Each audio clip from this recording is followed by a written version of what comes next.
గత కొద్ది రోజులుగా నెల్లూరు రాజకీయాలు వాడివేడిగా సాగుతున్నాయి. సింహపురి వైసీపీకి కంచుకోట అన్న సంగతి అందరికీ తెలిసిందే. 2014, 2019 ఎన్నికల్లో నెల్లూరు జిల్లాలో వైసీపీ ఆధిపత్యం కనిపించింది. ముఖ్యంగా 2019 ఎన్నికల్లో 10కి 10 స్థానాలు వైసీపీ గెలుచుకుంది.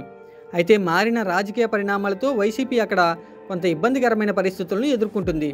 దీనిలో భాగంగానే తనకు బాగా నమ్మకమైన వ్యక్తి వేమిరెడ్డి ప్రభాకర్ రెడ్డిని నెల్లూరు ఎంపీ అభ్యర్థిగా జగన్ ప్రకటించారు.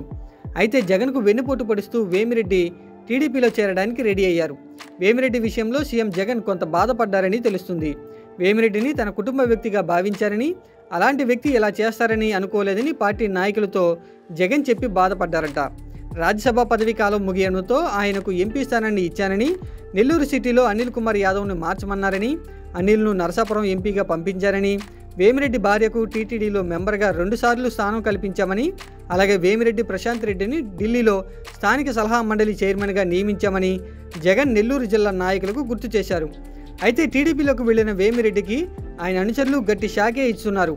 తాము వేమిరెడ్డి వెంట లేదని, వైసీపీలోనే ఉంటామని, జగన్ గెలుపుకు కృషి చేస్తామని వేమిరెడ్డి అనుచరులు తేల్చి చెప్పారు. ఇదిలా ఉంటే వేమిరెడ్డిపై పోటీ చేయడానికి మేకపాటి కుటుంబం నుంచి ఒకరిని బరిలోకి దింపబోతున్నట్లుగా తెలుస్తుంది. మేకపాటి కుటుంబానికి నెల్లూరు జిల్లాలో మంచి పట్టుంది. దీంతో ఆ కుటుంబంలోని వ్యక్తిని వైసీపీ తరపున పోటీలోకి దించాలని జగన్ ప్లాన్ చేస్తున్నారు.